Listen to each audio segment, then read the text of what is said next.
All right, we're on live on YouTube, 1080p, 60 frames a second, which you need for this sort of conversation. But I want to welcome Jack on Cable TV here. We're talking about our five each favorite movies for a combined top 10 list for the best movies of 2022. Objective fact. So welcome, Jack. How you doing today? I'm doing great. It's good to be back on cable TV. It's good to be back with you, Dr. Comics. It's good to be back talking movies again. I can't even believe it, but it's been almost a year since you and I got on the horn to chat movies for a public audience. Yeah, and besides that, like frankly, everything since 2019 up to now just sort of blurs together for me. Yeah. So, like, I have a hard time distinguishing or drawing a distinction between what happened in 2021 or 2020 or even 2022. It was all sort of one long year for me. Yeah. No, I feel the exact same way. And I think in a way that's also been a part of what's going on with movies. I think this is the first year we've really seen the production hit from COVID and the Yes, stoppage. absolutely correct. I mean, you just sort of sense like you can see the strings, you can see the wires, so to speak, in the some of the movies that are coming out now, and then hopefully I don't know, it'll get back to more or less quote unquote normal in the next couple years, but we'll see. The bad news is we shouldn't bury the lead here because we were talking about in private conversation about just how disappointed we've been with Hollywood's output over this last very long year. However you want to define that. Yeah. When we started chatting and I said, let's come up with our five best movies of the year. And the first thought I had after that was, oh, there's no way five's gonna be enough. However, I don't think that was the case. Yeah. And it turns out, I think we had a back and forth on text about I don't have enough for 5, and, like, we had both put maybe this is just me, I think we both did it, but I put movies on my list I hadn't seen yet in the top 5 because I just assumed they had to beat everything I had seen already, and this was December. This was 2 weeks ago. So Yeah. So I had an interesting year. My wife was pregnant for most of the year, and then for the back half of the year, we had a little kid. And so my movie experience has been significantly impacted by first pregnancy and then having a baby. mhm. And so in a certain way, I was like, oh, there's a lot of great movies I missed. That was what I was thinking in my head. And I thought, oh, well, they were just coming out and I was missing them because I wasn't in the theater as much. And I think actually, especially as far as theatrical releases go, there were not that many great movies to get out to the movie theater for. You and I might have a couple of exceptions we're gonna bring up here. But I don't think I missed that many great movies. Do you feel like there were less great movies that you missed this year than in years past? Yeah, I don't really think I mean, just looking at the list of everything I saw, no, I don't think I missed anything. Like, Yeah. there's nothing I regret not seeing. Although some people will tell me so for example, this is not on my list of top 5, I didn't see it. You can see in our background here, this is just Letterbox's sort of default, amalgamation of all the very popular films of the year based on Letterboxd users, and The Batman's number 1. I regret seeing that. That's one I didn't need to see. But then right after that, to the right of it, the second most popular film according to Letterboxd users, Everything Everywhere All at Once. I didn't see that. I don't really regret it. I know a lot of people sing its praises, but Let me talk about Everywhere All at Once because that's not on my list either. okay. So there's a Seinfeld joke that this bit's been done before, but when Everywhere All at Once comes up in conversation, I just pretend I haven't seen it. That's the easiest way forward. People are like, this movie's the greatest, it's the one, it's this, that, and the other. And I saw it and I thought it was okay. I don't think it was bad. I don't regret seeing it, but I just thought it was fine. And to avoid getting into some kind of an argument about a movie I don't even dislike, but I'm not fanatical about it. I just lie. I just tell people I haven't even seen it. Mhm. But then, I'm yeah, that makes sense to me. The other movies maybe I do regret not seeing. I'm just scared of it, as I haven't seen Crimes of the Future. But frankly, I'm Mm, so intimidated just on principle that, I have a tough time sitting myself down to watch it. yeah. I mean, Crimes of the Future. That was an intense movie experience for sure. Honestly, there were a lot of uh pretty gritty movies that came out. You know, Barbarian, I see X is up there, Yeah. a Texas movie. There were some really extreme movies that came out this year. Yeah, maybe also looking down the corner, I'm just looking at the background now. The Mad Max director, George Miller, did a Genie movie that I was like, well, it's George Miller. How bad could it be? But it was, it wasn't well regarded. And I just missed the very brief theatrical window to see it. So who I knows? haven't seen that. I missed that. I see under or just off the cuff of your hem there, Hustle with Adam Sandler. That was a movie that I really enjoyed, but is kind of emblematic of the streaming movie for me. You know, it's got a big name I recognize. It's a nice 90 minutes in the evening on a Tuesday night, but just pretty completely forgettable and not particularly filmic. It feels like a good episode of TV, really. Yeah. Well, okay. So that's all the Let's movies. get into it. Yeah. Yeah, Let's yeah. get into it. Let's start with your number five. We're going to trade off going up the list from five to one. So, Jack, what was your number fifth best movie of 2022, objectively speaking? Objectively speaking, I said that there were not a lot of movies that I regret missing. And there's a couple of movies that I loved, and I'm still thrilled I saw them at home. But RRR, I regret not getting out to the movie theater to see. It was fantastic. One of the best movies I remember seeing. It's my fifth greatest movie of 2022. Did you see RRR No, or this is a Triple great R? choice. It's completely out of left field for me. I didn't expect us to be talking about, but this is the Bollywood production, right? So Mm-hmm. you know, like you and I'm sure everyone else, we've all been seeing sort of out of context clips of Bollywood action on Twitter and Instagram and social media for years and years.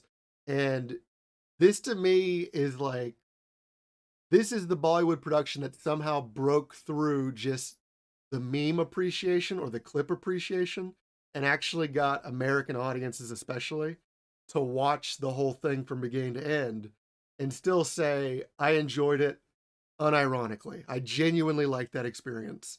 I wasn't just watching it for, to make fun of it.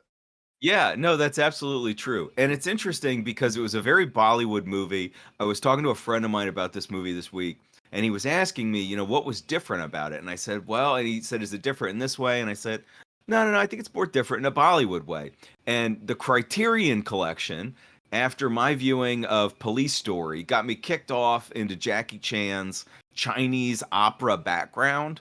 And this movie to me had some of that Jackie Chan like Chinese operatic fighting. It was a Mhm. really unique, different style of fighting. When John Wick came out, everybody said, "Oh man, you got these two fight directors, these two fight choreographers. They created such inventive fight scenes." And for me, RRR didn't just have inventive fight scenes; it had inventive action all the way through. There's this insane sequence where the two one guy's a police officer, the other guy's a rural guy. They're at odds, they're friends, the whole thing, and they see each other, and they come up with this dramatic plan to like motorcycle off a bridge and swing around. It's spectacular, but it really is like watching opera or acrobatic theater. It was really exciting and different, and I did like the dancing. Yeah. So I gotta seek it out. I'm intrigued. I was intrigued. Now I'm even more interested. Is there a place at home yet to watch it? Has this been claimed by HBO or Yeah, it's on Netflix or anything? Netflix. It's It's on on Netflix, Netflix. which is Okay. where I saw it, yeah. And so, the case for this movie is if you like action movies and you like big spectacle sequences, you get excited about Terminator 2. You love Fast 7, right? If these are things that make you excited, when they're doing big spectacle in an action movie, that gets you jazzed up. You should see RRR. The case against RRR is that uh it is really long. It is epic in length and it's pretty light. This is not Gandhi. This is not Schindler's List. This is like, 3+ hours. I don't know what the total runtime is, but it's a long one and it's all, pretty cartoonish. It's a really long ride, for a pretty unserious movie. And part of what makes it so long is that there's quite a bit of song and dance. And Uh-huh. so if you're thinking to yourself, hey, I just want to see this story of these two spies in rebellion, I'm not really that interested in a 10-minute dance off. You're not going to enjoy big stretches of this movie. I'm not saying there's a couple of dance offs. I'm saying there are big song and dance numbers. But, Frank Sinatra did Guys and Dolls, right? Yeah. Tough Well, guys can dance. yeah, I mean, that's not gonna chase me away. I'll watch it. I might even enjoy those scenes the most, but we'll see. You've talked me into it. I know what I'm gonna be watching on Netflix pretty Oh, soon. fantastic. Give me your top 5. Give me your 5th. All right, number 5 is bizarre Irish folktale, The Banshees of Inisherin, starring Colin Farrell and Dominic no, wait, Brendan Gleeson.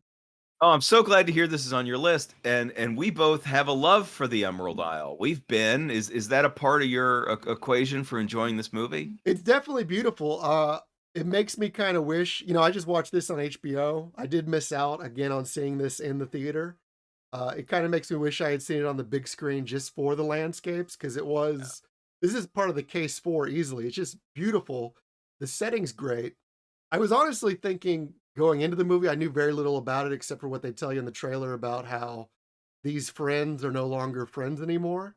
But Okay, here we'll do this. This is on my list too. okay, We'll talk about it spoiler free for you, okay. and then we'll go full spoilers for mine, and we'll tell people they can fast forward that part. Okay, okay. So yeah, spoiler free now. You know this just from the trailer. It's the hook, the conflict, the tension of the movie is that Colin Farrell and Brendan Gleeson supposedly are it seems like they're lifelong friends. Just the way they sell the movie to you. But Yeah, then let all of a me let sudden, me let me set the geographic context. So, west coast of Ireland is rural, sparsely populated. In the area off the coast of Galway, there's a bunch of islands, Aran Islands. You can take like day trips there and stuff like that. But they're inaccessible islands in the rough North Atlantic off the coast of Ireland. And so, the weather's bad. You can't even get to these islands or get back and forth. And so on one of these islands, in Inisherin, these guys are living on a pretty isolated island in early 20th century Ireland. So whether they like it or not, they're stuck on a little teeny island with just very few people. yeah, absolutely. And well, it's beautiful. It's like I'm at sort of a stage in my own life where I wouldn't feel stuck on an island like that, or I wouldn't feel like, oh, there's a bigger world out there to see. I would just be appreciative. I just be like, this is good enough. So again, that's sort of without getting into spoilers. That's some of the internal struggles that certain characters are going through. Is like, is there a bigger world out there? Am I meant for bigger or better things? But let's use that just as a segue into again, the case for one of the things I really like about this movie is I think from at least my list of best movies of the year, this is easily the best acted movie. Like the acting performances in this film, uh, almost to a person, to a character, blew me away. But even with that being said about how they're all doing great, there is one performance here that if this guy doesn't win every award he's up for, it'll shock me. It'll genuinely shock me because it seems like such a given. He's doing such great work. I'm gonna butcher his name, but it's the kid Dominic. The character's Dominic, and the actor's Barry Cohen. Keown. I thought it was just but Barry I don't Coe. know. Maybe. Yeah, no, he was fantastic. The acting was excellent. Uh I just realized my ceiling fan was on and I should turn that off. Sorry That's about all right. that. Um Yeah, the acting was really, really good, and this movie reminded me a little bit of, like, a great play, you know? There's only a couple of settings, there's nothing flashy going on, just a couple of actors on the stage going back and forth, Right. and I think this director, Martin McDonagh, and then Brendan Gleeson and Colin Farrell, they all did In Bruges together, which is a very similar kind of, movie where it's, two guys kinda talking about ideas, rooted in a little bit of plot. And I think that it almost felt to me like old theater partners, getting together. And this was the type of movie that made me really excited to see three old guys working together. Yeah, I agree with that too. Um, so that's the case for again the case against this movie if I was gonna argue a potential problem with it, is one of the big problems is, there's a sort of paradox in the casting, and that what I mean by that is you cast Colin Farrell as, somebody that potentially another character doesn't wanna be friends with, but I just have a hard time buying that. Do you see where I'm going with this? It's like See where you're going. to have Colin Farrell play someone who is not so infinitely charismatic that you would never get tired of going to grab a pint with them at 2 p.m. every day, sort of that tests the suspension of disbelief in a pretty serious way for me because it's just that's my biggest problem with the movie is like I have a hard time getting past this idea that you wouldn't want to just hang out with Colin Farrell.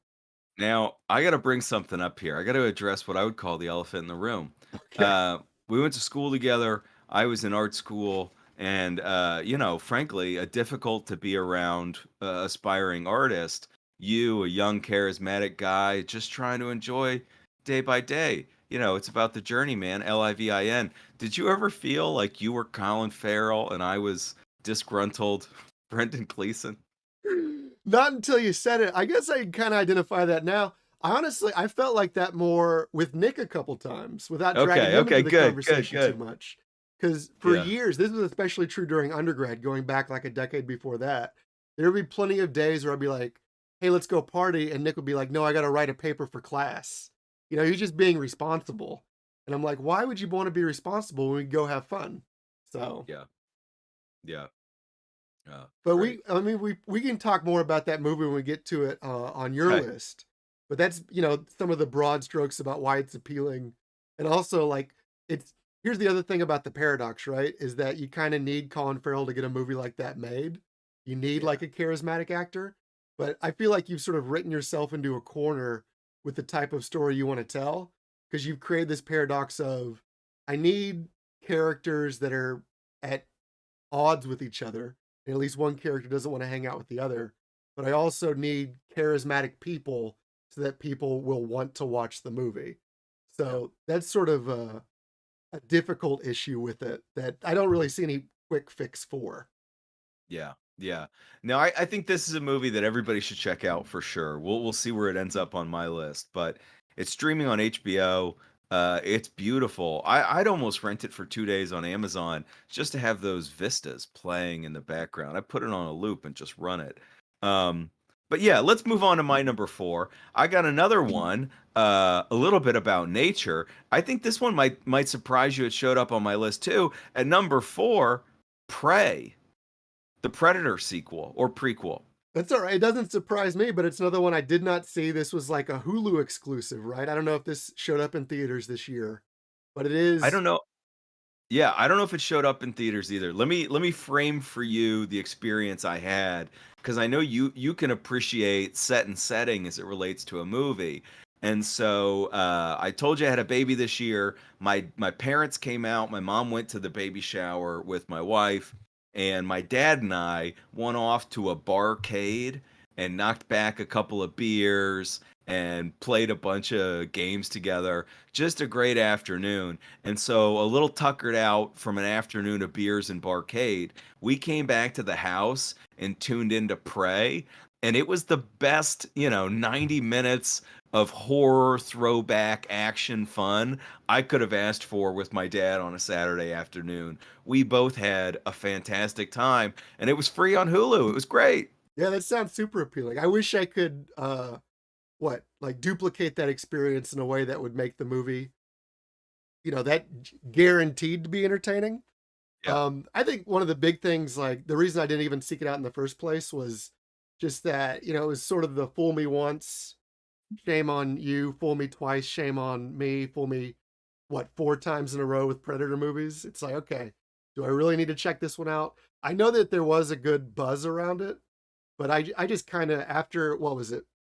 Predator 2, Predators, Predator, The Predator, Alien versus Predator 1 and 2. I was Yeah. kinda out on the Now, franchise. now this is interesting because I was right there with you. And part of the reason I almost stayed away was because of the director, but that's the reason so many other people were drawn to it. So the guy who made this movie is the guy behind 10 Cloverfield Lane, Okay. which I didn't love. and he's Okay. also the guy behind The Boys, which when I saw Prey, I had not seen. Have you seen The Boys? We saw at least the first episode, but I read the comics like 20 years ago, Okay. so I'm familiar with a lot of the story beats. Well, this guy Dan Trachtenberg, a lot of people saw Prey, and Prey got made because of The Boys and 10 Cloverfield Lane. I almost stayed away for those reasons, but actually, I liked Prey so much, I ended up watching The Boys, which was okay. It was pretty good. I like the memes. Yeah. But Prey was great. Here's what made Prey really work for me, and we've talked about the need to do this with other franchises. With Prey, they scaled it way down. You know, the Predator wasn't a threat to civilization. It was just a threat to this group of indigenous people somewhere at some point in history. I forget how far back in history it takes place, but it brang. I've been spending too much time in Texas. It brang the scale of the movie way down, small, just like the old one. You know, and you got Schwarzenegger and the commandos in the woods. It was great. It was like a creepy, taut thriller with a terrifying bad guy, the Predator, and it was really, really good. Also, perhaps the best version of what Apocalypto and Avatar tried to do. Okay. All right. Well, maybe, maybe Look, that's a Avatar, strong sell. Avatar, and Apocalypto both have a fetishization of native and indigenous populations.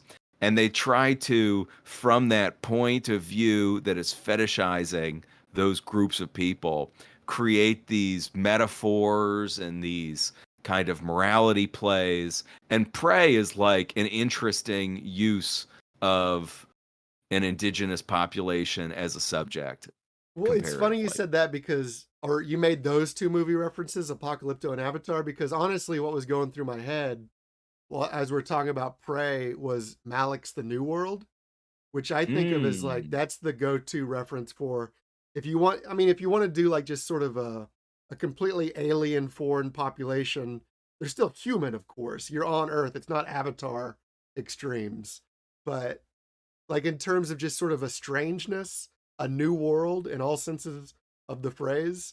That's my go-to. Um, yeah. so I'd have to imagine, this is not to tear down Prey, but it can't compare favorably to that. I think Malik's still got to be the winner here. Malik is the winner there. Okay. Malik's the winner there. No, the case against Prey is part what you just made. I don't need any more movies about predators. Predators aren't that interesting.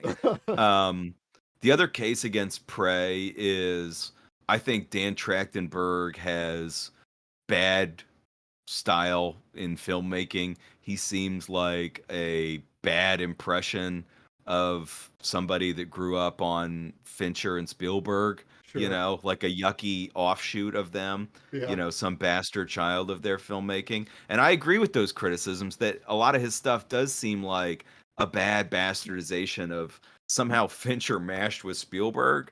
But this worked for me. I thought it was good and probably using some of his best aspirations towards Spielberg and Fincher. Yeah. But All give me right. your number four. No, my number four, I think we may disagree about this one, but this is one that really ended up on the list. A lot of it just has to do with the lack of competition, but Elvis, I give it to Elvis, number four. You know what? I'm not surprised to see you bring that out because you had a great theatrical experience with Elvis, right? Yeah, that was fun. We went to, the high quality premium large format Dolby Cinema for this one, and we were in the audience nearby a couple of not Was quite sound an important element of this film? is what yeah, yeah, absolutely. Well, I mean, the musical stuff, it's fun. And it's I forget who's the Moulin Rouge director. I should know Boz Lerman. Baz Luhrmann. He's just sort of well, okay, let me jump right to the case against. For example, the case against this movie is that somehow 15 years after Walk Hard, the Dewey Cox story came out, they're still unironically making musical biopic pictures that follow the format that was so brutally skewered by Walk Hard. It's the last movie that you could honestly say could get away with this genuinely is Walk the Line. And then everything after that is just like, okay, what are you guys doing? But I mean, on the one, okay, so now the case for Boz Lerman, just the sort of captivating nature of the celebrity that is Elvis himself. And after this, I went back home and I watched Viva Las Vegas on HBO, the old movie with him and Anne Margaret. And it's just such a, it's, well, again, talk about a strange, different world. Just the way that they were making this sort of celebrity in a bottle Mm. character of Elvis at the time is fascinating to look back on now. Yeah, I got a couple of questions for you, but I want to say, from the style, I think that, for example, Baz Luhrmann's Moulin Rouge and Great Gatsby, they're better as like mood board images than movies, Sure, yeah. right? And so like there's some scenes from both of those movies, and like for a mood board or a GIF, boom, iconic. And I think like for me, I loved Elvis as a mood board resource this year, you Mhm. know? Austin Butler looked fantastic. It was really stylish. I thought, as a GIF creation factory, Elvis was really great. I wasn't drawn to see it as a movie, but I totally get how, especially in a movie theater, that would really be a powerful experience. Here's my question for you. We've spent some time in the region. Have you been to Graceland? I never have. I mean, Okay. Me neither. I'm curious. Me Let's take a too. trip, road trip. Let's take a trip. Let's take a trip to Graceland. I love that idea. I think that's a great idea. Okay, so you brought up the case against, and we've talked a little bit through the case for. If somebody is flipping around and Elvis pops up, do you pay for this one? Do you pay for it? Wait, Yeah, yeah, like you got to rent it.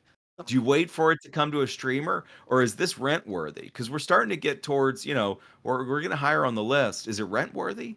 I I don't think so, but who am I to how could I say because we paid for the premium large screen format. We paid like day 1 or day 2, it was opening weekend, I'm sure. Uh and we Yeah, went to, buy it, the most expensive form of renting you can do.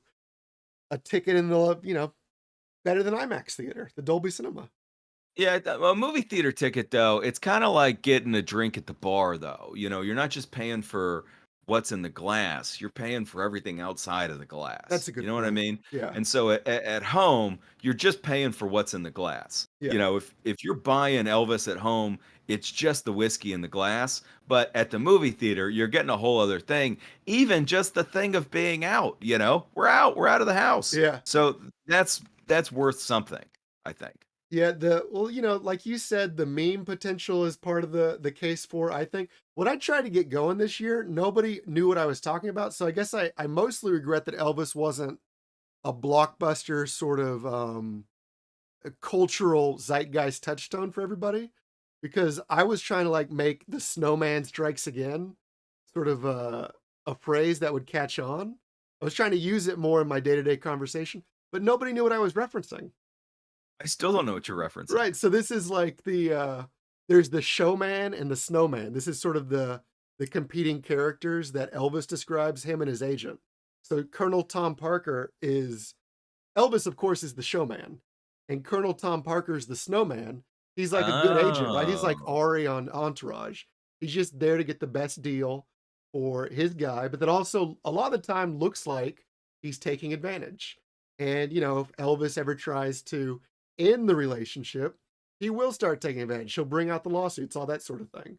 So it's just like as long as he's on your side, he's putting the snow job on everybody else, right? He's blinding them to the rip off that he's okay. making. So it's like if he's on Alright. your side, not too bad. But if you're against him, that's where he becomes the villain. Alright, alright. Yeah. No, I that one may end up completely fading, I'm afraid. Yeah, it's It's unfor I love that whole bit though, the snowman and the showman. It's a real yeah, case for me for the movie. I really enjoyed that part. You gotta yeah. watch it to, like, get some more detail for that. Okay. Alright. That's fair enough. I Number I like a 3. fat okay, yeah, I'll give you number 3. I like a fat suit.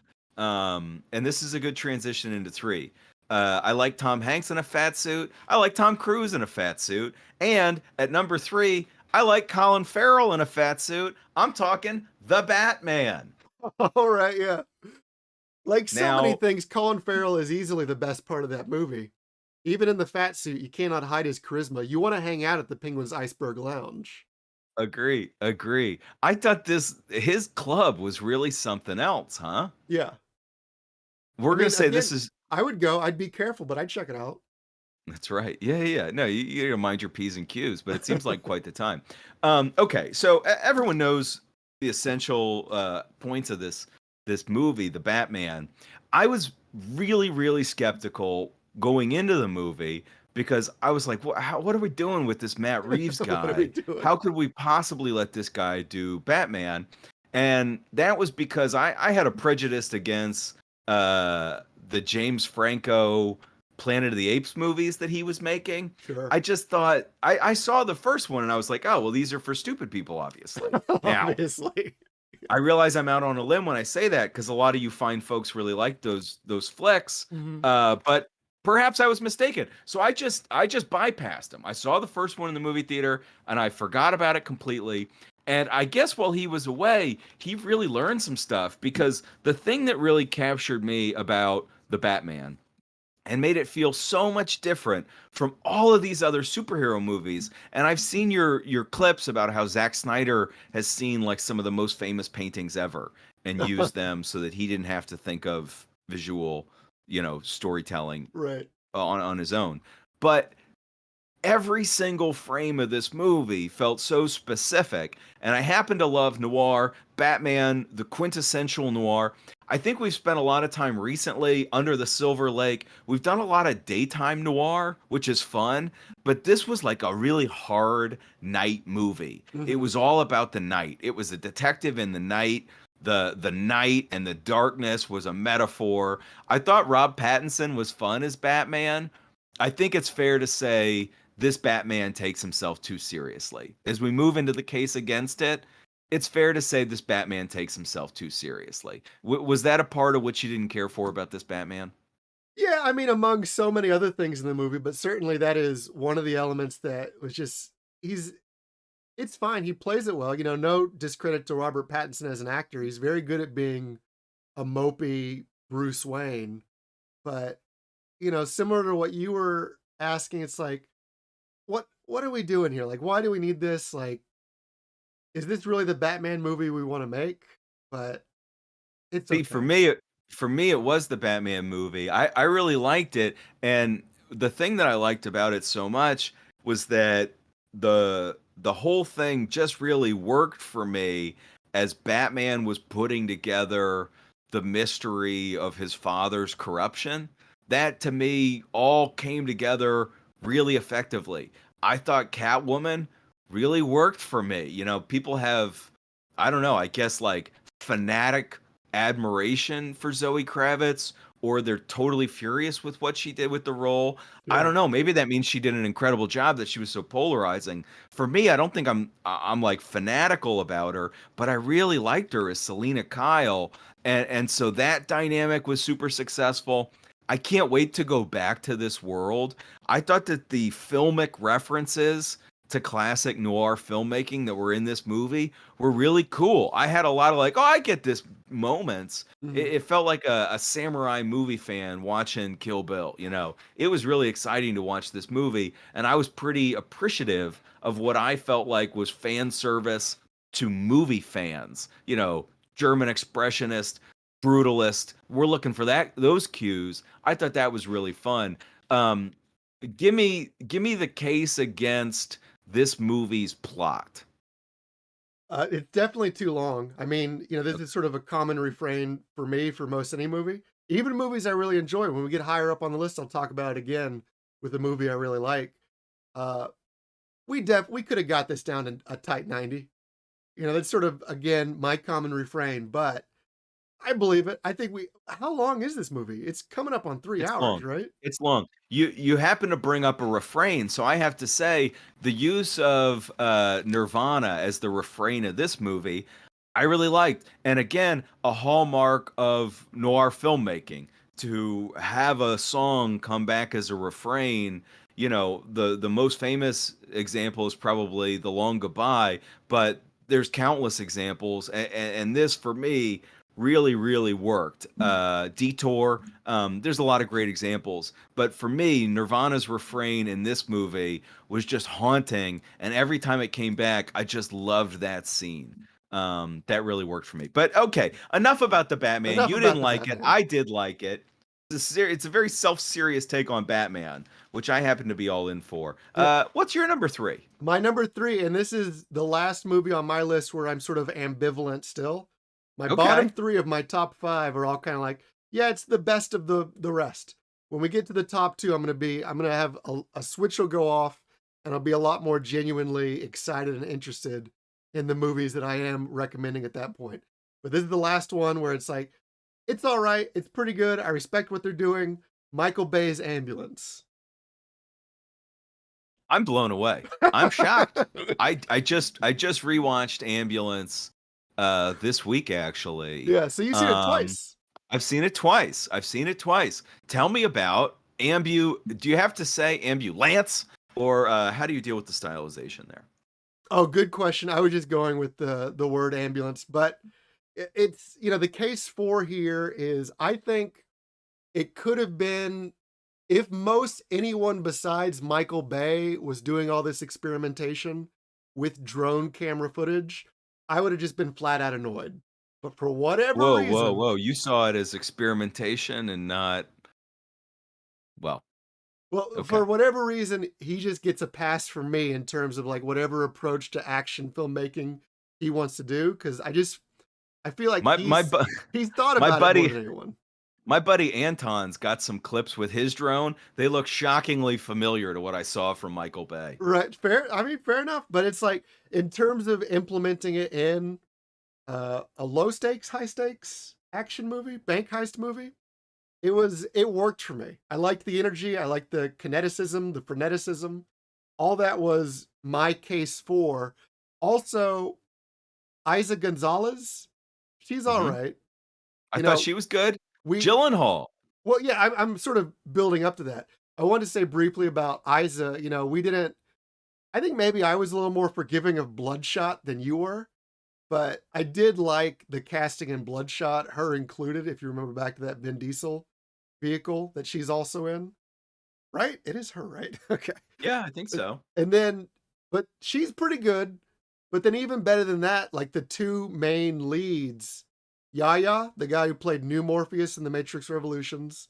Yeah, yeah, The, Abdul Mateen. yeah, Also, by the way, uh, you're gonna have to bleep this, but Morpheus that fucks. right. Yeah, right. Good point. But he's great. And then him and sort of his bizarre upbringing, friendship from childhood with Jake Gyllenhaal, like their connection, great. And Jake Gyllenhaal, I Hey, have I have some side commentary here about All Too Well and the whole Taylor Swift situation. Because can we? Okay, let's. I want to get to that, but let's just put a pin. We'll come back to Gyllenhaal and Swift. okay. Um, why did movies bring back the trope of one black guy and one white guy who are just like brothers, but you don't expect it because they're black and white? Why are we doing that again? Have you noticed this? I mean, I noticed it in Ambulance. And then, It's it's I also guess in Bullet Train. if we go back 20 years, sort of the best example of how to do it right, of course, is Too Fast, Too Furious. The the Yeah, best example of how to do so many things right as an action film. But, yeah, that's one where it's just like they don't spend a lot of time on flashbacks to young Brian and Roman. It's just sort of their natural camaraderie comes through in their performance on the screen. We buy them yeah, as old friends. They're very good together. yeah, I'm talking yeah. about Too Fast now, of course. Yeah, yeah. No, I just I don't know how this became a trope again where it's like, oh, you wouldn't think they've known each other forever because one's black and one's white. It's like, you know that everyone's growing up together, right? There's a lot of black kids and white kids that are friends from 3.5 years old on. Yeah. I don't know how this is a trope right now. It's so bizarre.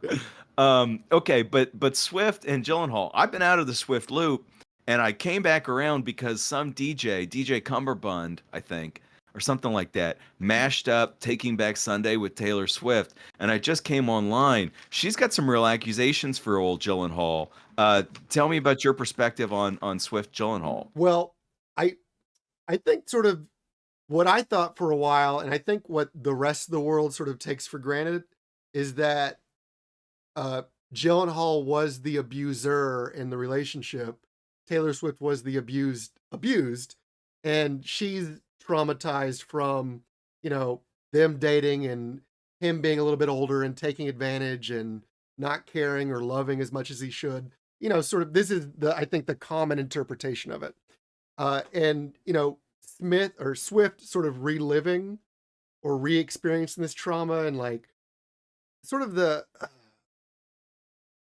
mean way of putting it is just like that relationship messed her up, and she's still dealing with it by putting out like 10-minute versions of the song All Too Well, which is just about her relationship with Jake Gyllenhaal.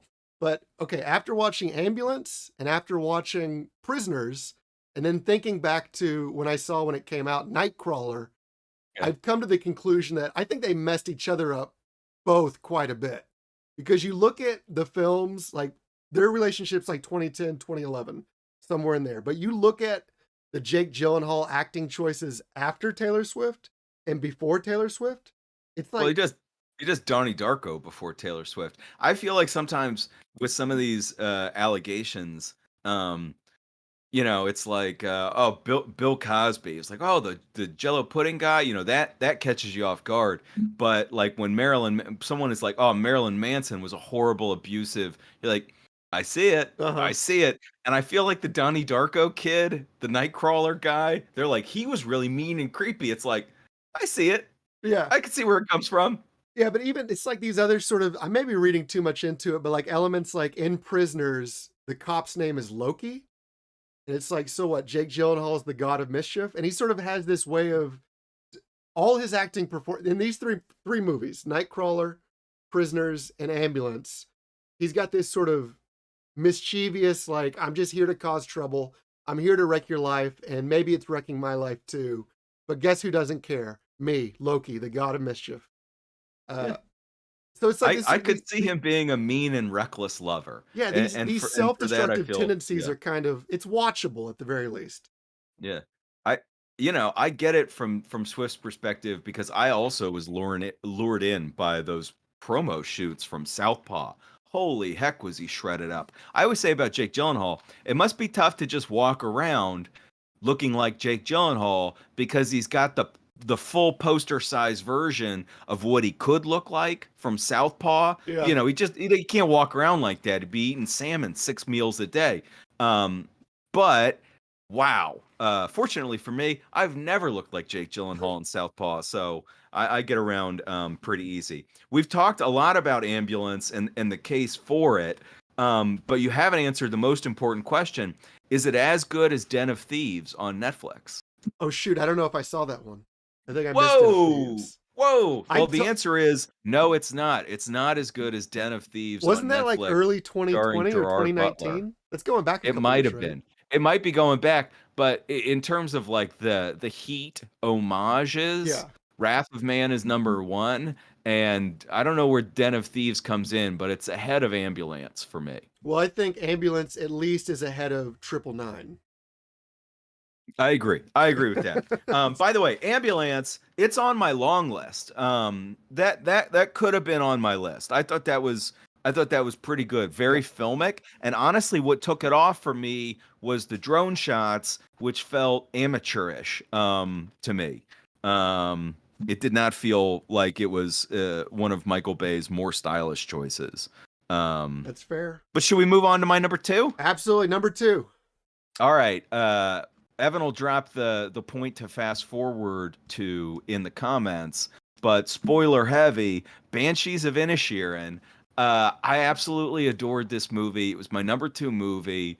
Like you said, totally worth seeing in a movie theater for the incredible scenes of Ireland. I thought this was one of the best movies about the Irish Civil War and conflict in Ireland. I loved this movie. I'm a big time Irish nationalist. the area of Ireland that they spent a lot of time in, very important to me. Connacht, I love, and I absolutely adored this movie. I thought it captured what I've read about that part of the country and that era really well. And I love a philosophical dialogue. I love two guys sitting on a beach debating ideas. And for me, this impetus to create something great, to be remembered from Brendan Gleeson's character, and the conflict of that need to do something that was lasting, that was on the level of Mozart, in competition with the need to be nice to some guy that wants to talk to you about his donkey shite. Um, I thought that was a really profound, beautiful thing to make a movie about. And the backdrop of the Civil War was so perfect for me because the Civil War is so similar. You know, what matters? This conflict about who rules your people, or what's going on in your village. What's really more important. And obviously for these characters, it was what's going on in their village. And so this relationship starts to boil over because Brendan Gleeson has decided that he is so committed to writing a great song, he must end his relationship with Colin Farrell that's wasting his time. And so he tells Colin Farrell, I'm going to cut off my fingers if you keep talking to me. And then he starts cutting off his fingers. When he cuts off the first finger and throws it at the house, what were you experiencing? I was shocked and disappointed and figured I don't like the movie anymore. It They still really play the was. I fiddle with mean, four it's fingers? definitely a dark comedy, but I was thinking like this is a comment I was going to make earlier, but we're in the spoiler section now. This is the place to do it. I I'm watching it just thinking like, oh, this is a fun sort of. I mean, there's tension here, but it's lighthearted. It's a comedy. But when he starts mangling himself, and then it's like, it's well, what I was thinking was they really didn't have to have like a special effects budget for this movie because this is the landscape. They just went out and shot it. And then they have this special effect of the stump of a hand because he's not genuinely doing that, of course. It's movie magic. But Yeah. I was, on the one hand, I was thinking like, it's weird that they've included this element that requires special effects. And then I also Yeah. thought it was weird.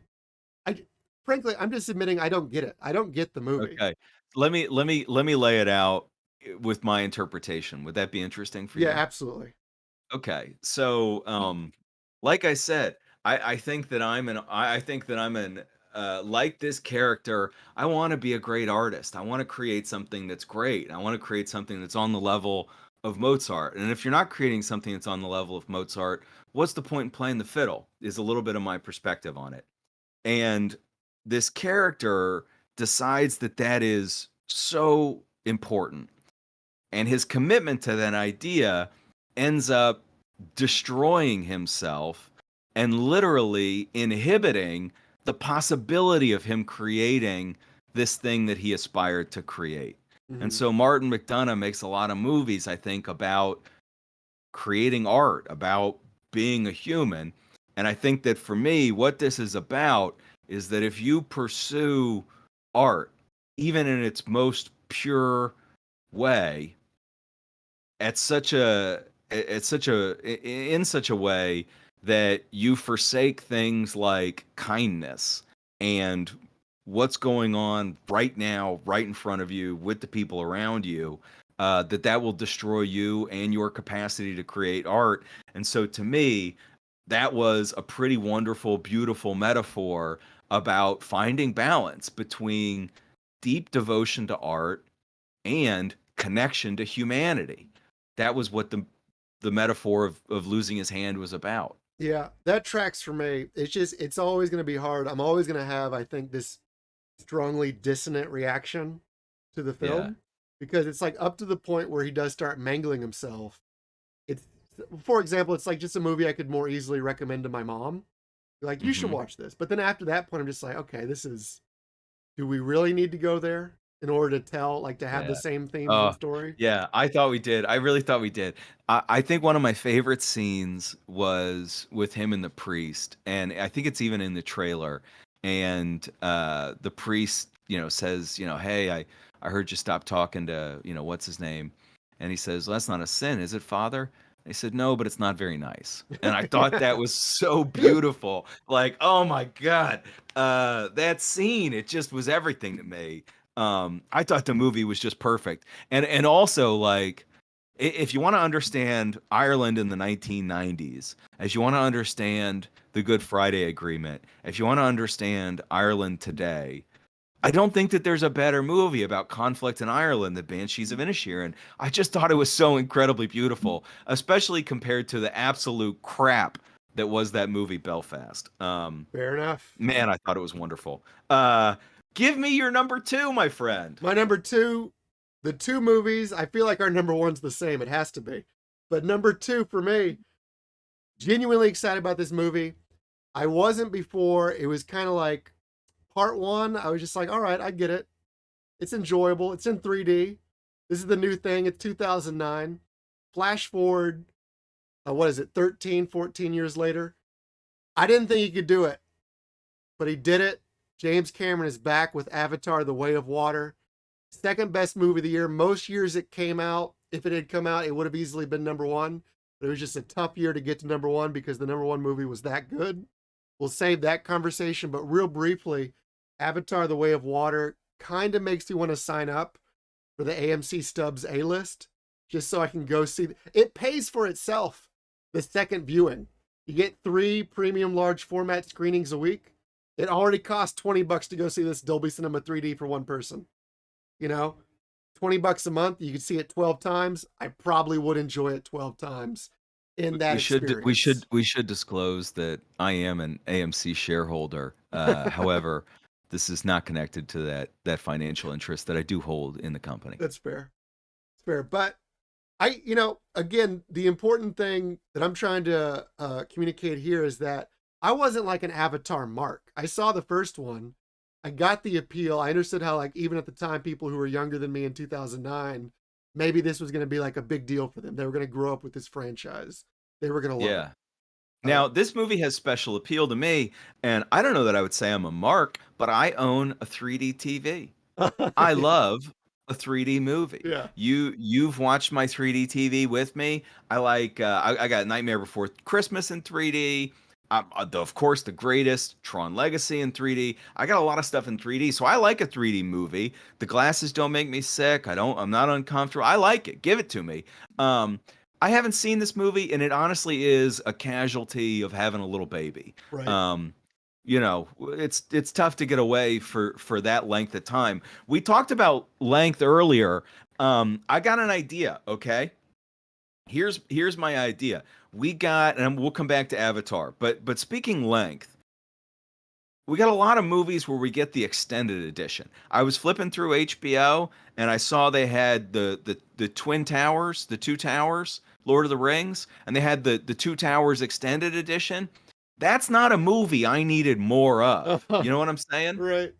Right? So we got all these extended editions. I got an idea for a new edition that I want to pitch the studios in, okay? So we're going to play a game. And this is the game. The game is that your movie has to get the okay from a particularly difficult movie executive. He must give your movie the okay for it to be made. And so, just like happens a lot of times, you have to do a specific edit of this movie to get it past this exec. Now, this exec's name is Exec 119. And in order to get your movie approved by Exec 119, and you can change the edit up after it, but to get it past this guy, your movie must clock in at 119 minutes or less. If it doesn't clock in at 119 minutes, you're out. And so I want an edit of it. Now, it's still an executive, right? So it's still got to be the most complete, coherent, interesting, it's got to be a complete story still, but in under 2 hours. I want the Exec 119 edit of Avatar. I Yeah. want the Exec 119 edit of some of these long movies. What do you think about getting an Exec 119 edit? I think that's too long. I think we should be cutting it down to 90. Again, that's my go-to. It's like if we're gonna assign a necessary amount of time that movies should not go past, 119 still long for way too many movies. You know, on streaming, there's too many times where I pull up the Let's bar. compromise. Let's say exec 105. Sure. I mean, I'm That's still pretty unhappy, good. but That's an hour 45. There's a lot you can't get Avatar down to 90 minutes, can you? Way of Water? no, it's impossible. I don't even think you can Okay. get it under 3 hours. You definitely can't get it to 2 hours. You could get it to 119. Because, well, there's a couple different things in this movie that you can't remove. You could probably remove for the sake of just advancing the plot, but it's not the entire reason people go to see the movie. People go to see the movie for the spectacle, and there's plenty of spectacular scenes that are more or less montages of check out our underwater camera equipment. But you can't remove it because that's why people are there and being amazed and being moved by the spectacle. So even though Okay. there's like these sort of dead scenes that aren't advancing the plot, those are the most uncuttable scenes in The Way Give of me Water. give me some insight into what I should expect going into this movie. It's really long. It's a sequel to Avatar. I think that there's some political riling that this movie has done. What are we expecting going into this thing? Well, again, back to our conversation about foreign, strange new worlds. Uh, James Cameron clearly, is part of the global appeal of Avatar. Part of the thing he has to do with his alien race of Navi blue cat creatures is it has to be just sort of appealing to all races, colors, and creeds. So it's different enough. And I always say this is why like little kids across the world, like their favorite superheroes are Spider-Man and the Hulk. Because any little kid, no matter like what culture they grew up in, can see themselves as those characters much more readily than they can, like a straight white male Superman, for example, sort of character. So James Yeah. Cameron, this is something you do have to be aware of going into it. You want to think about both the story reasons and the technical reasons, the special effects reasons that he has these characters be just foreign enough or just alien enough, because you still have to root for them as like humane creatures, if not human creatures. So they can't be like, completely strange mushroom shaped pod people. I'll tell you why I like Spider-Man. Yeah.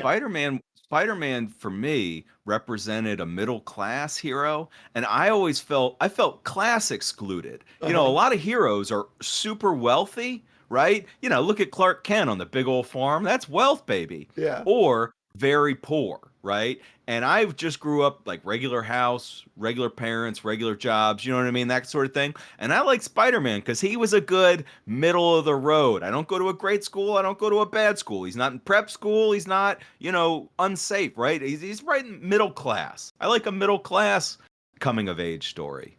I get it. I mean, there's maybe some of that even in Avatar. It's certainly a separate class situation, but it's the promise of the ending of the first movie comes true in the second movie, where it's like we sent the humans away and we knew they were going to come back.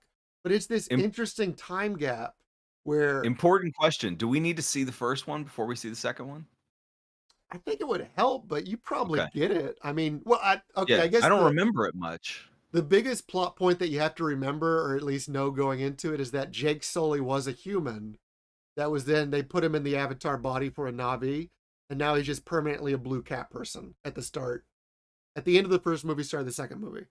But then Hmm. also that big gap, there's a bigger time gap in the movie than there even was in our reality, because he raises a family and he's got like a couple teenagers, right? Hmm. So a lot of the action is based around sort of the poor, rash decision making of the young kids who are coming into their own and don't understand just how dangerous the human invaders are. Like they think, well, we could take them. So it's like, and Quaritch is back. Stephen Lang, the Marine, who is the best part of the first Avatar movie, in my opinion, is now back as a recombinant Avatar Navi creature himself because he died. He finds. I'm just gonna go into spoilers, okay? I'm just gonna tell you some of the things that happen in the movie. As the recombinant blue cat Navi person, the Marine guy finds the mech suit with his skeleton in it, the human body, right? He takes out the skull he just crushes it. He's like, "That's not me." But that's the conflict he's dealing with the whole film. That's it's not like it's the most subtle thing in the world, but it's subtle enough that like even with 3 plus hours, James Cameron's not beating you over the head with it.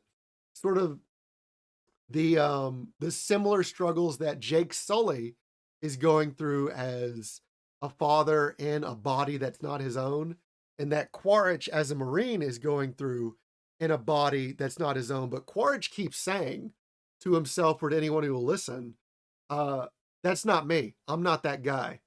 I'm my own person."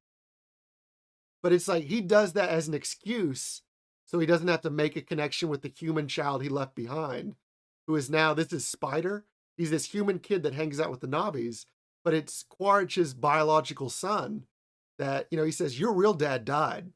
I share nothing. I Yeah. have that guy's memories, but I'm not your dad, kid." So I think that covers the case against it. Why should people go check? I'm just kidding. No, it was remarkable the amount of foreign words you had to use there. I felt like I was reading Thomas Pynchon, Uh-huh. uh, Quaritch, mech suit. It was all over the place. Yeah.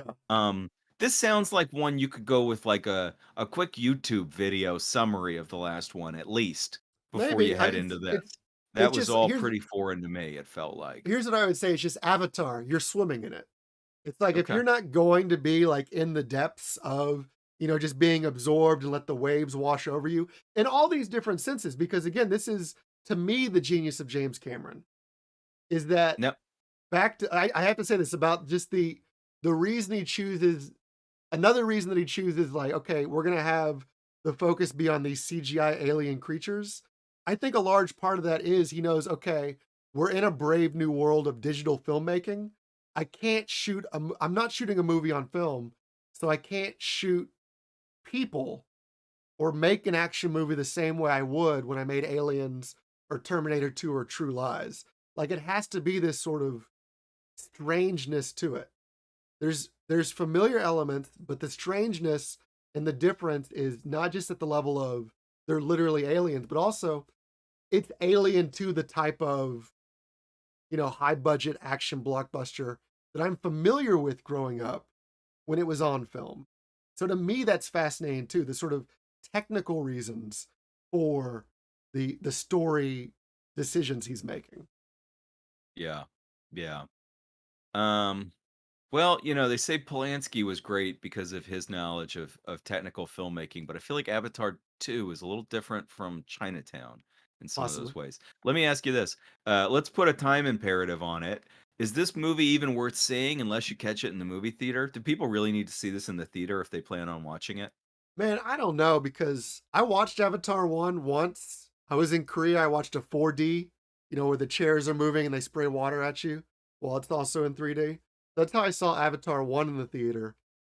It was pretty good. I watched it like I think one more time all the way through and then a couple of different times just sort of catching scenes at home. And I was always just sort of whatever. Like I never hated it.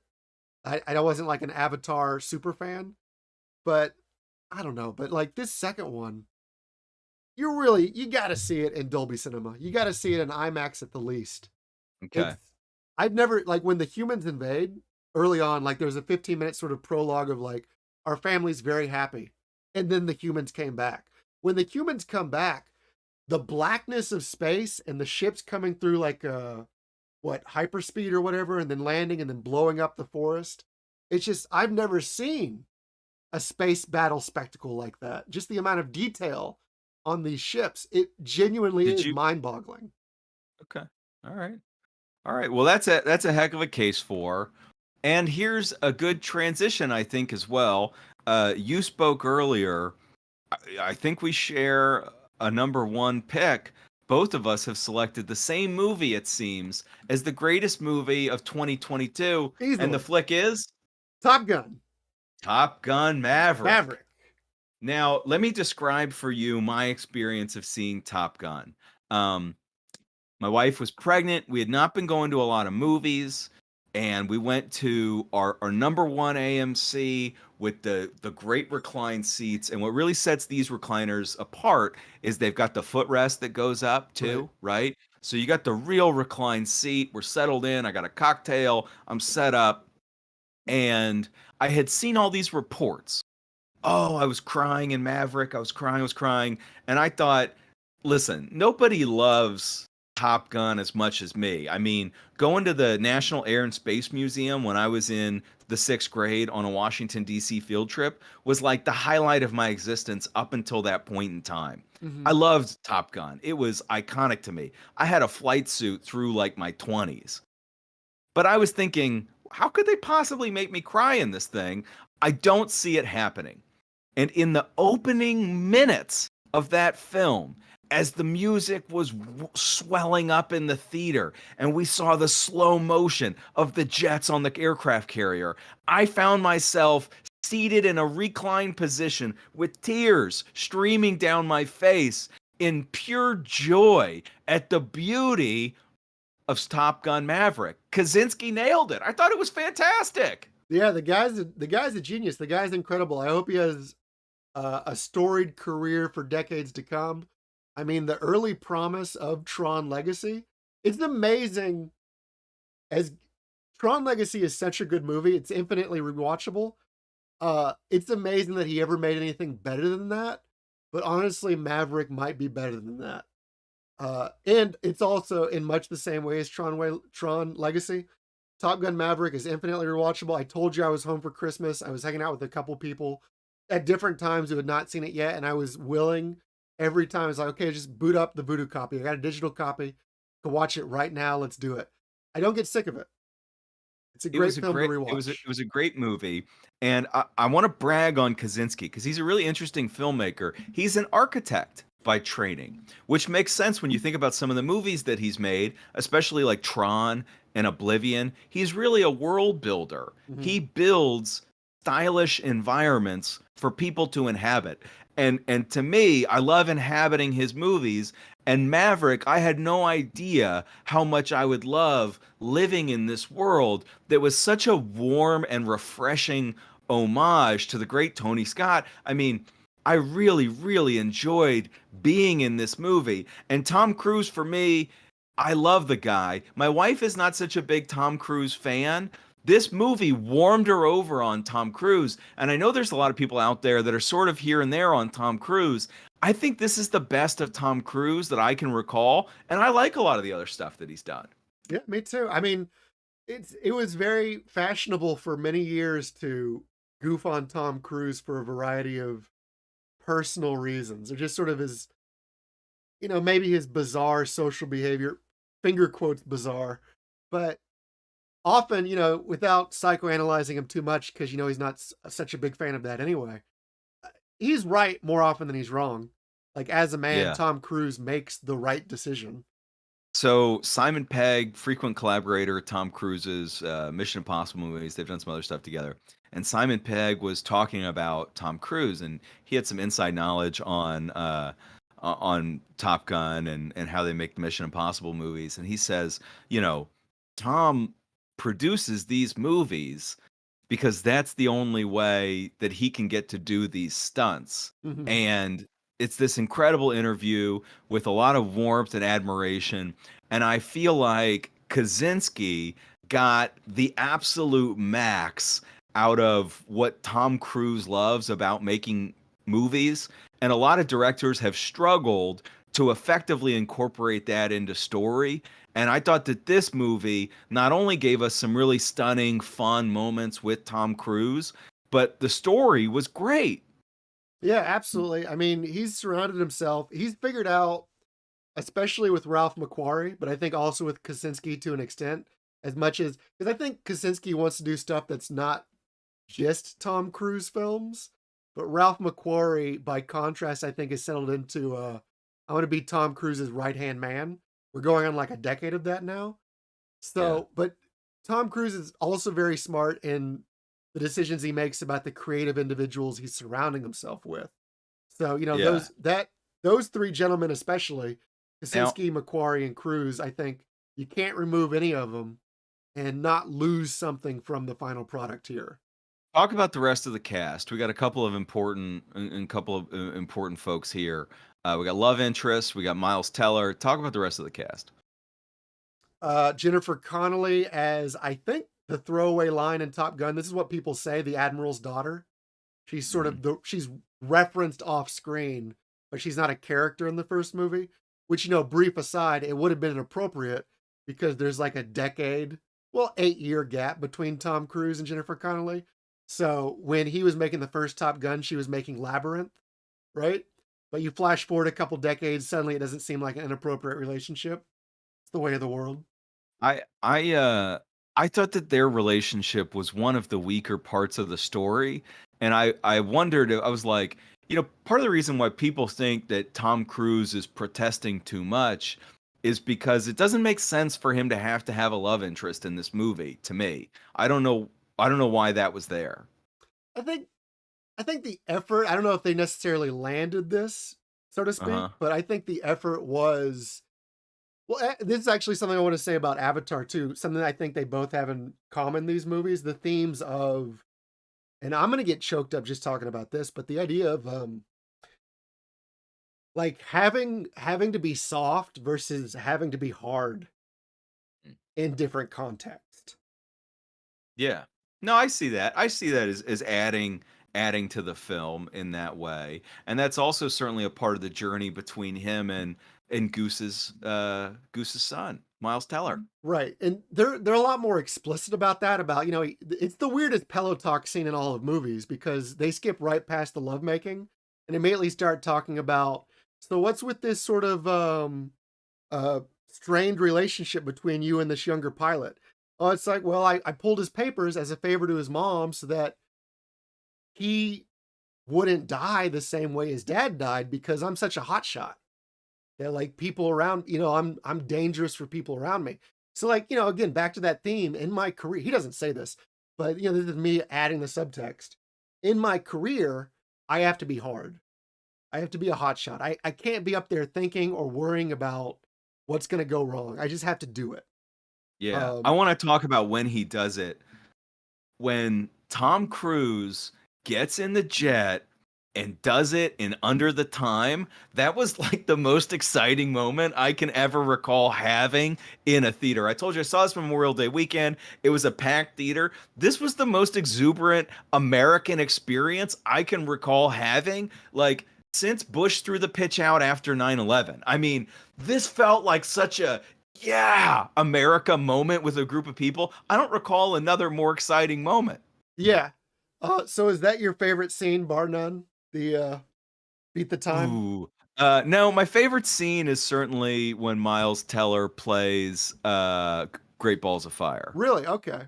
I mean, Yeah, it's all that good. was what I enjoyed the most. Yeah. It's all highlights. I'll tell you, the movie could have been in trouble for me because I went in very hype. I went in with very high expectations, and that was in part informed not by the first movie, because the first movie is, again, just sort of one of those, I get why it was so popular at the time, but, I have a lot of reservations about the original Top Gun film, and I didn't see it in the I was too young. It wasn't something that, like, hit me when it came out, so I saw it after the fact. So it was always just sort of, whatever, more or less. But going into this movie, my expectations were so high because a couple weeks before the movie came out, they released the One Republic music video for "I Ain't Worried About It," which was just, Mm, this is the track they play when they're playing beach volleyball. yeah. And the music video is like, it's telling, it's not giving everything away, but it's giving you sort of the story of the movie and what's going to happen in broad strokes. And I'm Mm. watching it, and like, people, I think maybe you have a different opinion about this song, for example. I've talked to other Yeah, I people. don't think it's a good song. People Yeah, don't like it, no, but no, I it's not love, good. this was my song of the summer. One Oh my god. Republic's "I Ain't Worried About It" was my song of the summer. I Did you blast have a it. bad summer? It was a great summer. I blast it whenever I can. I love it. But that music video got me so hyped for the film. And then my favorite scene in the movie is the beach volleyball scene, not just for the camaraderie and like the great tunes. I think great tunes. It's okay to have different opinions. It's okay. It's okay. It was Alana's favorite scene too. She's saying from the other room. But the uh the thing I really love about that scene, the thing that makes it my favorite scene, I'm gonna get choked up at this too, is just that's when they become a team. That's right. Yes. And that means a lot to me as someone who, like every semester, I try to get people to become a team. Yeah. And like for him to be able to get them to do that, I was just like, it's a beautiful moment for me. But Yeah. if you don't like the song, it maybe doesn't hit the same way. Well, no, it's still a beautiful moment in coaching, in leadership. Yeah, no, I see that. It's a beautiful moment in the arc of the story as well. I happen to like Hangman. I find him likable, and Yeah. so to kind of see that come together a little bit more is fun. Hangman also a great villain for me. A great foil to Rooster. I liked Rooster's arc. I had been critical of Miles Teller just because like he hasn't been a movie star, and I feel like he should be. And even since this, maybe he hasn't continued on a higher trajectory. He did Spiderhead, which we talked about a little bit. I thought he was fantastic as Rooster, and probably a huge part of why you felt like some of these scenes were so impactful. What did you think of his performance? I think they were all great. They were sort of all equally great to me. I mean, everyone in the movie, the whole cast. I don't think I would single a single person out for particular praise or blame. I liked them all. I think they all worked together as a team, as a unit, as a group. Yeah. So Now, even in the acting, even in sort of the give and take of the performances, it doesn't seem like anyone, even on paper, sort of the hot shots of the team, I don't think are for the sake of uh being more famous in the next movie they make. I don't think anyone's trying to steal the spotlight, so to speak, yeah. including Hangman. We should add in this team, I can't actually see your face. Only the YouTube folks can see it. Yeah. And so if Evan's been pranking me by getting choked up in these scenes and just flashing, laughter at me, I don't know about it. Also, if you feel like I'm not reacting enough to what's going on in his face, I can't see it. I'm only responding from an audio perspective. No, Uh I should have given you this warning too, honestly, for whatever reason. I watched like a Muppet Christmas Carol twice this Christmas. And it's okay. just like I've just been at my wit's end for like touching moments I for love that. weeks I now. love that. You So know, people will certainly accuse the two of us who have spent hours talking about James Bond of perhaps being attached to a certain type of man from an older era. It's good to emote. It's good to feel. And by the way, half the reason we watch movies is to feel things, yeah, right? that's what Nicole Kidman always tells me when I enter the Oh, theater. am I doing Nicole's speech? What is I forget it. I haven't been in so long. Yeah, no, we're watching movies to feel things. I completely agree that Top Gun deserves to be the number one movie. And like I said, I was moved in the opening minutes of it. I was visually moved Mhm. by the story. I thought Top Gun was great. I would guarantee you that every single person in my movie theater had a blast. And I don't know Yeah, how many movies I would say that about. I absolutely. told So everybody to go see Top Gun. is there any case against? Did we do a case against? Is there anything we could say if we had to nitpick? Is there any problem with Here's Top here's Gun? what I say. I was talking to my sister-in-law earlier this week, and I don't even remember what the song was. I think it was "It's About Damn Time" by Lizzo. But I told her I was like, "Listen, you don't have to love Lizzo. You don't have to think that that song belongs, in the Rock and Roll Hall of Fame. But if you're having a bad time to that song, that's on you. The Uh-huh. song's a good time." And I would say that about Top Gun. If you don't like Top Gun, that's a you problem. Top Gun's a good time. You don't have to think Top Gun was the best movie you saw this year. You can think Everything All at Once was better. You could prefer something like Banshees of Inisherin. You could prefer, a bunch of the stuff that we didn't even get to that's even more artsy. But if you think Top Gun's a bad time, you're the problem. Yeah, I've got this isn't even really even it's just me goofing on the movie a little bit, but the initial scene where he takes the Dark Star up and then he gets in trouble and they're like, "Mister, you're going to Top Gun." And then the Top Gun theme starts playing. Yeah. No, everything that John Hamm does would be better without him. We're in agreement on that. Fair, but what I'm saying is like in that scene there's a couple other scenes like that, but that's the most prominent.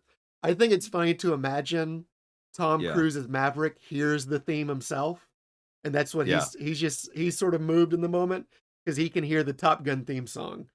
So there's maybe things like that where it's like if I was gonna nitpick, I could say it's like, okay, they maybe indicate a little too much what you should be feeling or thinking or whatever in the scene, but honestly, not a problem for me.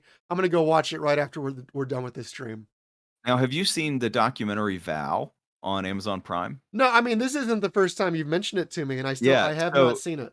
so everybody should watch Val on Amazon Prime and then see Top Gun Maverick again because I think that with the context of the documentary Val, which is incredible by the way. It's real footage that Val Kilmer shot over his incredible life, narrated by his son. It's fantastic. Watch Val and then watch the scene with Tom Cruise and Val Kilmer again because the when Maverick and Iceman reunite in this movie, it was so moving and so special, and even more so if you understand a little bit more about Val Kilmer and his story.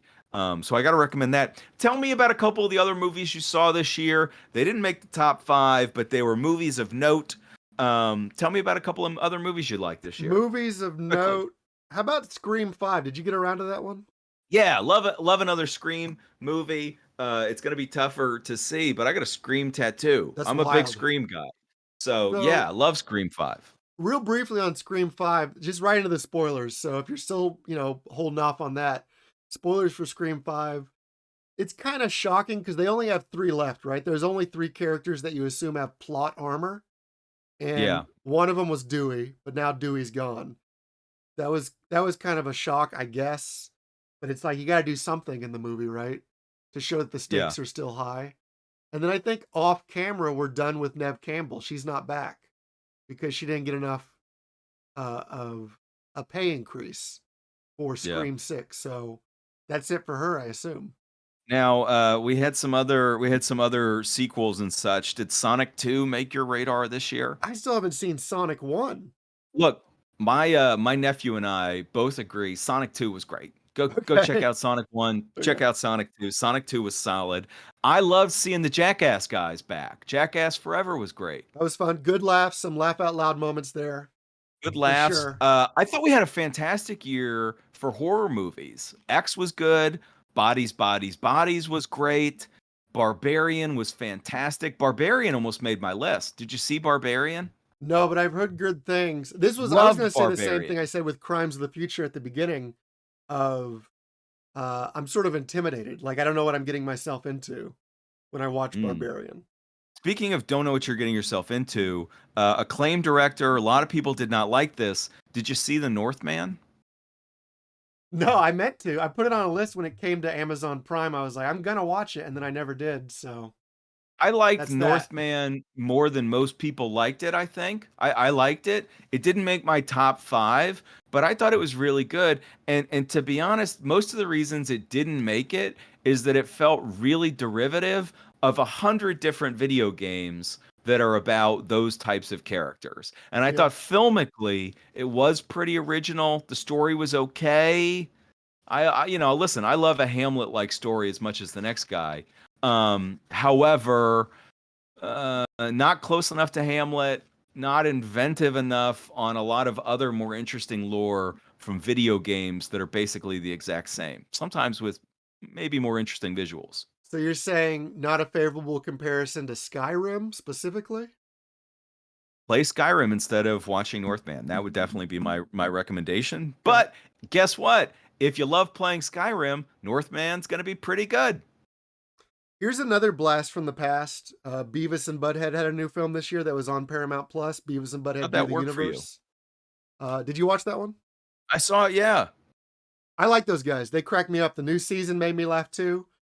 In the context of movies, this is, the second one they've done after Beavis and Butthead Do America way back when. It's strange to think about the rise and fall of Beavis and Butthead in the 90s because it happened over, like a 4 or 5 year period. Where it's like now, I said this at the beginning, sort of the 4 years since the beginning of this whole global situation just sort of blurs by. But it seemed like, I mean, I was a kid, we were kids. Seems like a lot more stuff used to happen. Yeah, that's how I felt. Yeah, That's but how I I don't felt know. for sure. But I enjoyed the Uh, movie. I recommend it. But I don't know if it's like, do people, if you don't have the nostalgia for Beavis and Butthead, is there still something there if you're not already an existing fan? yeah. Yeah, I don't know. An interesting movie I saw on a streamer, felt like a streamer movie, but I enjoyed it a lot. I mentioned it briefly. Spiderhead, I thought was good with Chris Hemsworth and Miles Teller from director of Top Gun, Joseph Kosinski. That's on Netflix. That was good. I know you didn't see that. I also saw Windfall with Jason Segel. This Windfall is like the more interesting comment that Glass Onion didn't make. I did not like Glass Onion. Not for political reasons. I just didn't think it was that good. It didn't make my list. Didn't make your list. Neither did Death on the Nile. What were a couple of other movies that you didn't care for this year? Well, I don't know if I don't care for it yet, but I watched 15 minutes of The Unbearable Weight of Massive Talent with Nicolas Cage, and I had every Oh intention of wow, finishing it, but I didn't get to. really? I watched the whole thing. I really enjoyed that one. Yeah. So, I mean, maybe I'll go back to it and maybe it'll turn out to be pretty good. It opens fairly strong, you know. It's just I was tired. It was like midnight and I was falling asleep, or I would have I finished think it. that there are a lot of people that think Charlie Kaufman is brilliant and try to make movies that are inspired by the kind of way he's brilliant. Yeah. And I thought that this is definitely one of those movies, but it's one of the less objectionable attempts, even if not being nearly as thoughtful. Yeah. So I probably So, will finish that. yeah. Morbius and Uncharted, I'll mention in conjunction because it's like I feel like these were, as far as middle of the road, innocuous action movies go. This is how this used to be typical. Now they're sort of 4-star movies by default because they're Mhm. just not up against anything else. Or like the things they're up against. What I'm saying here is those two, especially Uncharted and Morbius, are leagues better than Thor. What was the other one they did? Doctor Strange. I'm assuming Black Adam, even though I didn't see it, and Jurassic World. Like those Yeah. movies were so bad they make Morbius and Uncharted look good in the same sort of genre. Yeah, I love the Jurassic Park movies. Big shout out to my mother, right above my head. Those are the penny twos. My mom came through with air pennies for Christmas. Oh, that's Almost made nice. me cry. Yeah. Yeah. I got a nostalgic connection to Jurassic Park, one of the first movies I saw in the movie theater, of a PG-13 rating with my mom and dad. Big shout out to Cinemark, Metro West. What's up? I love the Jurassic Park movies. I got some buddies. My buddy Danny liked Jurassic Park, but man, it was unsuccessful for me as well. I do have a guilty pleasure. I got a movie that I really enjoyed. I've watched twice. I'm gonna watch it a third time, and it was terrible. Most people will hate this movie. Do you have any guesses as to what it is? I'll give you a hint. It's from a legendary spectacle filmmaker, Oh my god. And it's from this year, it's 2022. 2022. I can't I At the risk of dead air, I can't even guess. You're gonna have to tell me. Roland Emmerich's Moonfall. Oh yeah, Roland Emmerich. I forgot about that Now, guy. yeah, Mr. Independence Day himself. Now, you may be thinking, Moonfall, what's it about? Unlike Skyfall, where the sky doesn't actually fall, Moonfall is about the moon falling. Now, my favorite scene from Moonfall is this scene, and it really sums up the whole deal. So, the moon is about to fall and crash into the earth, and they've hatched a scheme to prevent this from happening.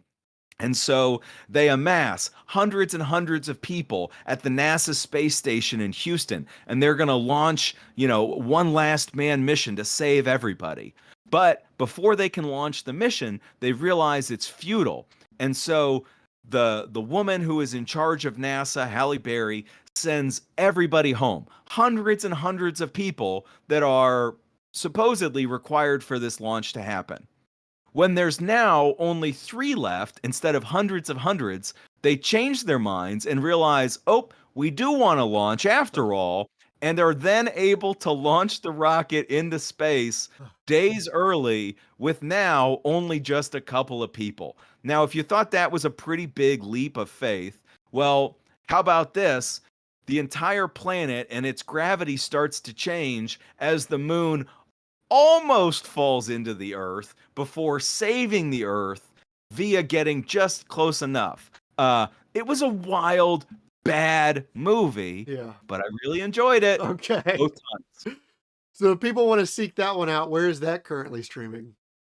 I think it might be on HBO Okay. still. I believe That HBO is sounds where I right. saw it.